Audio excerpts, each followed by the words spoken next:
I'm Roger Baker, Executive Director of the Stratfor Center for Applied Geopolitics at RANE, a global center of excellence for geopolitical intelligence and analysis.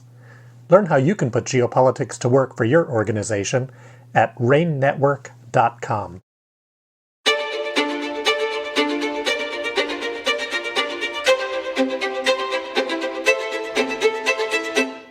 Hello and welcome to RANE's Essential Geopolitics podcast. On April 10th, President Biden met with Japanese Prime Minister Fumo Kishida in a half-closed-door meeting, followed by a joint press conference at the White House. According to a joint statement that was later released, the meeting covered China's efforts with Taiwan and in the South China Sea, North Korea's nuclear program, advancing AI technologies, and green energy, among other topics. Here to help boil down some of the most significant takeaways from the summit is RANE's Asia-Pacific analyst, Chase Blazek. Hi, Chase. Thanks for joining me today. Hey, Emma. Good to talk to you. Can you explain what this meeting is indicative of for Japan and the U.S.'s ongoing military relationship?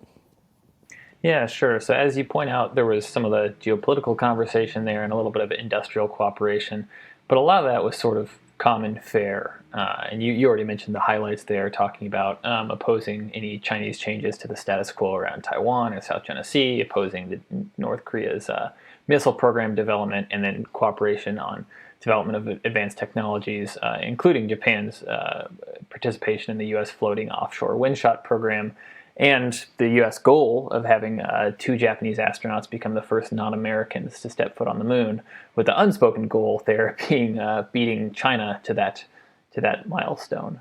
But yeah, the most important milestones or topics, I should say, from this summit were the defense matters. A lot of them were sort of previewed before the meeting, but we got a readout that was a lot more detailed, included cooperation on command and control infrastructure, what to do during contingencies, and cooperation between the American and Japanese militaries, given the heavy presence of U.S. bases and personnel in Japan, as well as Japan's work in co-production and co-development of missiles with the United States, so the United States doesn't have to take quite such a large role in that. Looking at whether or not Japan could join on to the AUKUS Defense Pact in a limited capacity and in Pillar 2, which would maybe be in technological and research collaborations, such as on underwater drones and artificial intelligence in the military. And then a couple of trilateral developments announced. So a trilateral annual military exercise with the UK, the US, and Japan, and looking into, or exploring, as they put it, trilateral cooperation with Australia and Japan and the United States on automated combat aircraft cooperation. And can you talk about what you think this will maybe mean for South Korea and for the overall sense of China's containment? Yeah, so the geopolitical implications here are where it gets interesting. There's also the Japan element of it. So you talked about a couple there, but I'll start with the Japan element. This has long been a very strong partnership, the U.S.-Japan partnership. It's often put as the most important U.S. partnership, especially in the region, but in general. And that's because of the longstanding presence of U.S. military personnel there, and the role that Japan plays as sort of the first defender of the U.S. in the Western Pacific, because the U.S.'s national security goal for decades has been to never have to bring any wars to U.S. shores. So part of that involves having partners far afield. So there's obviously the U.S. holdings in Guam in the middle of the Pacific Ocean, but even better than that is having quite a bit of military cooperation with Japan, which is close to North Korea and China and Russia, all national security concerns for the United States. So a lot of the cooperation that was fleshed out in this summit shows just how important Japan is for U.S. national security goals in general, but also in the Pacific, given that a number of these trilateral cooperations I mentioned, and that the summit mentioned U.S., UK, Japan, U.S., Australia, Japan, U.S., South Korea, Japan. They all have the U.S. and Japan in them. So this is indicative, in my mind, of Japan playing the hub to the U.S. hub and spoke model of these multilateral defense engagements in the region. To your point, though, this goes beyond Japan. Obviously, there's implications here for South Korea and China. For South Korea, it's not bad for sure, but Seoul has been working on sort of upping its stance, so to speak, in the U.S.'s military hierarchy, such that Japan is not clearly number one here. And that matters because South Korea wants the U.S. to value the South Korean military partnership just as much, if not more, than the Japanese partnership, because South Korea has very different priorities. They're most concerned about in Seoul, North Korea, whereas Japan, like the United States, is most concerned about China here. So it is further indicative with all of these trilateral engagements and pretty detailed commitments to defense cooperation with Japan, just how much the U.S. continues to prioritize partnerships with Japan, not at the exclusion of South Korea, but above and beyond some of the cooperation going on with South Korea. From China's perspective, this is, of course, just one more instance of the United States using its partnerships in the region to expand this, quote-unquote, containment net. China perceives, or I should say the Chinese Communist Party perceives that the United States is trying to use defense partnerships with the likes of Japan, South Korea, the Philippines, Australia, you name it, to contain China's economic growth, so with things like restrictions on Chinese access to advanced chips, but also to contain China's military growth and its sphere of influence security-wise by having these partnerships, by pushing back against Chinese goals surrounding Taiwan and surrounding the South China Sea. And so from China's perspective, this is just one more instance of just how much the U.S. is clearly committed to trying to contain China's growth. And that matters for Japan because China tends to treat those countries that it perceives are trying to contain China pretty poorly in business and in personal relationships. And what I mean by that is Japan is the country that, besides perhaps the United States, but also potentially beyond the United States, China reserves the most severe economic and legal restrictions for Japan. And what I mean by that is, of course, export restrictions, but also arbitrary inspections into Japanese companies and exit bans on Japanese employees and executives trying to leave China. I believe there was that Estella Pharmaceuticals group where one of their high executives, Japanese executives, was exit banned from China. So for Japan, this Chinese ire matters beyond just, we know Beijing's mad at us, because this can really impact the Japanese business environment here. Not to spend too much time on South Korea, since I know we have a lot to cover today, but can you touch a little bit on the country's recent election and how and if the results of the election can figure into the relationship between Japan and the U.S. and just the general dynamics overall in Asia? Yeah, sure. We would be glad to. So the recent election was not super high stakes for South Korea's relationship with Japan and the United States, simply because it was a legislative election and foreign policy is largely driven by the president in South Korea. So he's got his one constitutionally limited 1 5-year term. He doesn't step down until 2027. So really, no matter what happened in the South Korean legislative election, South Korea's policy toward the United States and Japan would remain the same. And that includes military cooperation against North Korea. South Korea is expanding defense exports in general, but also more and more statements coming out of South Korea that align with Japanese and U.S. statements about not wanting China to change the status quo around Taiwan and the South China Sea.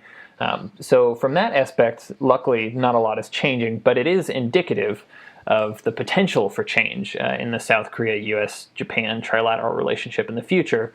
And that's because the ruling party, or the party of President Yoon Suk-yeol in South Korea, they lost, and they lost pretty handily. So going into 2027, which is the next presidential election, both the conservative and the liberal parties in South Korea, with the conservative parties supporting the president, they're going to look to put forth new leaders and to sort of move on from the legislative elections, and also move on a bit from Yoon, because he's limited to 1 term.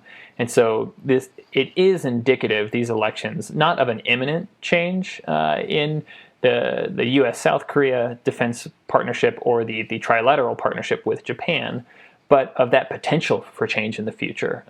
Because unlike South Korea, Japan really doesn't tend to change parties that much. It's only been 2 times in recent history, and just for a couple of years, in which the conservative Liberal Democratic Party was not in control, and that's the party that values very highly close military relations with the United States. So the way this ties into our conversation about the Kishida-Biden summit is this underlines the value of the Japanese partnership to the United States, because there's really not likely to be much political tumult that could ruin the U.S.'s efforts to expand its military footprint in the Asia Pacific, resulting from a change of parties in Japan. It's possible, always possible in Japan, but less likely than in South Korea. To show that it's possible, I mean, the ruling party in Japan is not doing fantastic right now. They've had both the Prime Minister, Fumio Kishida, and the ruling Liberal Democratic Party have had support ratings among the public of below 20%, I believe, for a number of months. And that's typically a very bad sign for the prospects of a party. But luckily in Japan, the one thing you can count on is the one group less organized and in more chaos than the ruling party is the opposition. So it's possible Japan could change government in the future, but it tends to be a very disorganized process. They're only in office for a couple of years, and they're back out, and then the ruling Liberal Democratic Party is back in for another decade or two. So from the United States perspective, the relative stability of the Japanese political environment is very attractive when picking a partner to base all of the United States defense partnerships in the region on for the foreseeable future. Wow, I didn't know that. That makes a lot of sense. So then, I guess turning to China, what can we expect from China, like response-wise, and structurally, like overall, what's probably going to happen in the region, just as China responds to the kind of improvement of the relationship between Japan and the U.S.? Yeah, thankfully, or I guess in China's case, unfortunately, these kinds of developments of, U.S. president meets with fill-in-the-blank Asian leader, these are becoming quite common because, as I mentioned, the U.S. is trying to branch out and deepen and expand its defense partnerships in the region. So China doesn't feel the need to respond to every one of these, at least in the short term, but in the long term, certainly.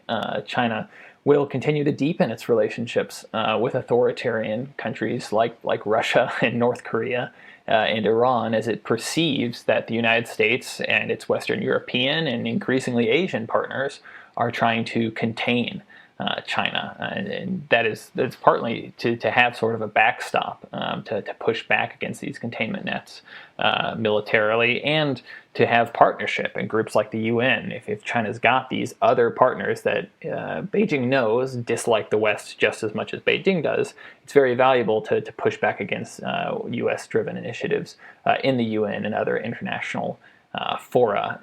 It'll also double down Beijing's commitment. They don't need more reason for this. This is already sort of the trajectory we're on. But it further convinces Beijing of the necessity of planning for a Taiwan contingency in the future. It doesn't really move up timelines, so to speak, but Beijing is quite concerned. If you look at it from their perspective, from a basic national security perspective, as the United States is beefing up its relationships with Japan and the Philippines and South Korea and Australia, all this sort of ring fence around China's eastern coast, Beijing has for long and is increasingly fearful of the U.S. using Taiwan as sort of a springboard and the surrounding Philippines and Japanese islands as a springboard into attacking China.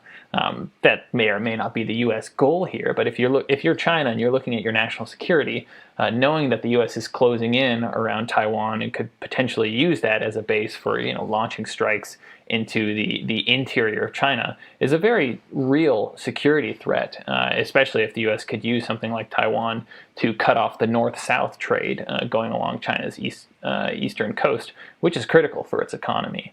So from China's perspective, this Kishida Biden summit, all of these trilaterals, the new military exercises going on, and the U.S. commitments to increasing command and control and missile production in Japan. This is all indicative of a reason why China needs to prevent in the future this sort of defense net of the United States from being mobilized to use Taiwan for ill toward China, so to speak. Well, thank you, Chase. It's great to hear your insights on this. Yeah, sure thing, Emma. You can read more of Chase's analyses from RANE by subscribing to RANE's geopolitical intelligence products. Our suite of products and solutions allow clients to access the insights and analyses they need to make more informed decisions. You can sign up or learn more at our website, ranenetwork.com. That's RANE network.com. I'm Emma Kami. Thanks for listening.